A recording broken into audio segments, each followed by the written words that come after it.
Dan selepas selesai pertunjukan tu, kami turun bergambar dengan pahlawan Rom. Saya sendiri siap rampas pedang, siap rampas perisai dan rampas helmet mereka untuk menyamar menjadi pahlawan Rom seketika dekat sana.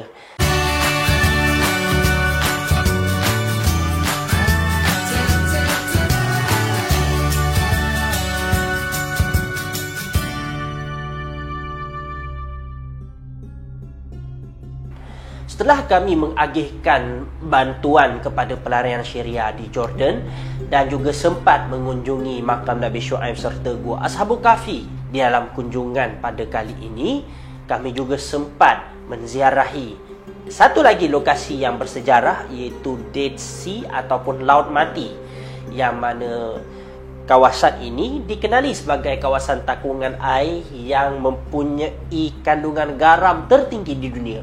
Dengan kepanjangan 73 km dan lebar 4 km, kawasan ini dikaitkan dengan sejarah kaum Nabi Lut, yang mana umatnya mempunyai kecenderungan seks songsang.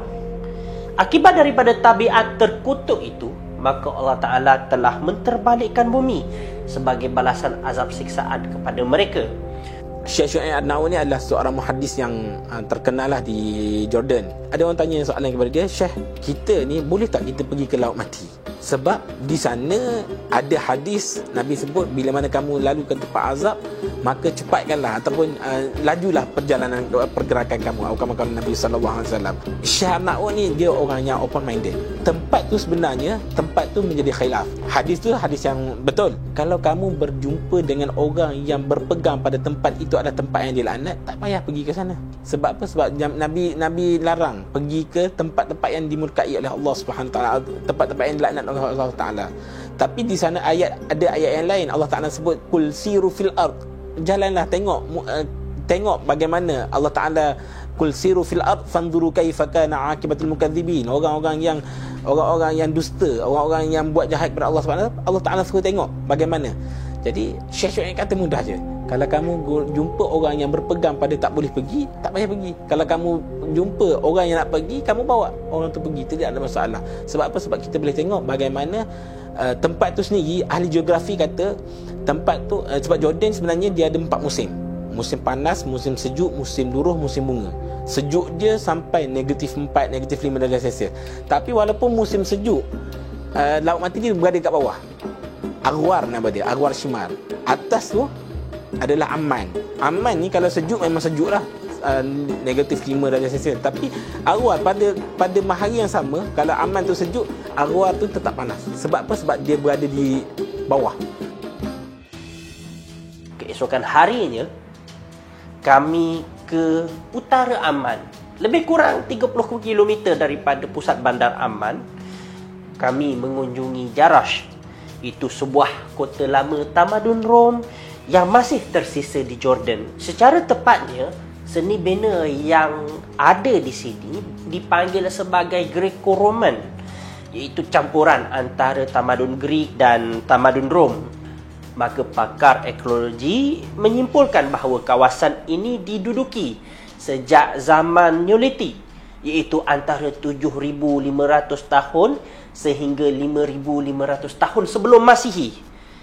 Dan ketika di bawah taklukan Rom, Jarash dikumpulkan bersama Philadelphia ataupun nama sekarang ni ialah Amman, Bosra ataupun dikenali sebagai Basrah, dan Petra, yang mana keempat-empat bandar ini dikumpul dengan nama wilayah Rom yang berada di tanah Arab. Boleh dikatakan Jarash merupakan sebuah tinggalan Rom yang terbesar dan masih lagi terpelihara sehingga sekarang, kalau kira tinggalan-tinggalan Rom yang berada di luar Itali lah.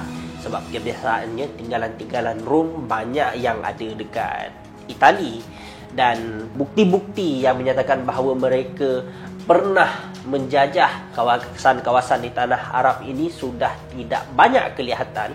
Namun di Jarash, setakat pemerhatian kami, keadaannya boleh dikatakan cukup sempurna dan boleh bersama dengan pembangunan moden di Bandar Jerash itu sendiri. Antara struktur yang masih lagi tersisa dan dapat kita lihat sekarang di Jerash ini ialah dataran Oval Forum, pintu gerbang Arch of Hadrian, batu bersurat, Tetra Pylon, The Cardo Maximus, Temple of Artemis dan sebuah Colosseum yang masih lagi berfungsi sehingga sekarang.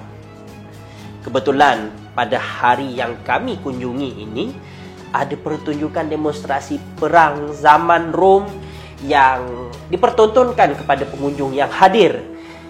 Layan jugalah kalau tengok persembahan yang berlangsung, bagaimana kostum pahlawan-pahlawan Rom yang menggambarkan kasta-kasta ataupun level-level pahlawan-pahlawan Rom yang ada di sini. Dan selepas selesai pertunjukan tu, kami turun bergambar dengan pahlawan Rom. Saya sendiri siap rampas pedang, siap rampas perisai dan rampas helmet mereka untuk menyamar menjadi pahlawan Rom seketika dekat sana. Dan ada yang sempat naik kereta kuda dan sebagainya. Kesimpulan daripada trip lawatan kami ke Jordan pada kali ini, kami dapat melihat bagaimana sengsaranya pelarian Syria yang berada di Jordan. Ya, mereka mungkin selesa berada di sebuah negara yang lebih selamat, namun rindu mereka kepada tanah watan masih lagi membuak-buak. Dan saya kira mereka masih lagi berharap agar dapat pulang ke tanah watan mereka setelah perang yang berlaku bakal berakhir pada bila-bila masa. Kita juga dapat menziarahi beberapa lokasi bersejarah, khususnya sejarah Islam itu makam Nabi Shu'aib di Wadi Shu'aib, di Gua Ashabul Kahfi dan juga Laut Mati. Yang mana lokasi-lokasi ini bukan sekadar kita menjejaki kawasan itu sahaja, tetapi kita perlu ambil pengajaran. Contohnya, bagaimana kaum Madian yang dilaknat oleh kerana mereka menipu timbangan dalam jual beli mereka. Dan kita minta jauhlah daripada kita sendiri tergolong dalam golongan yang tipu sukatan jual beli. Dan kita lihat bagaimana Gua Ashabul Kahfi, iaitu kisah 7 pemuda yang melarikan diri daripada raja yang zalim dan tidur satu malam diselamatkan oleh Allah Ta'ala.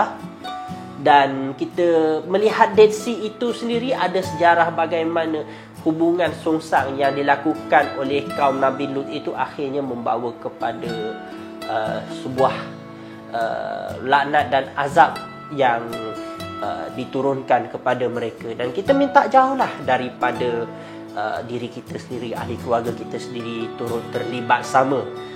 Dan sejarah tamadun Rom yang masih lagi tersisa kita dapat lihat dan pelajari bagaimana sebuah tamadun dunia yang begitu besar, begitu gah pun boleh tersungkur.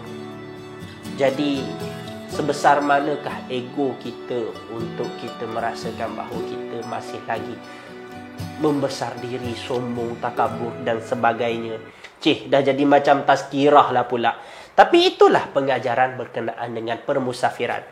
Mudah-mudahan kita akan dapat kembali bermusafir pada bila-bila masa nanti. Jadi untuk episod seterusnya, kita akan naik kereta api daripada Sungai Golok ke Bangkok dengan jarak lebih daripada 1,000 km dengan tempoh perjalanan lebih daripada 19 jam. Bukan sekadar naik kereta api biasa-biasa kerana ada plot twist yang anda mungkin tak jangka.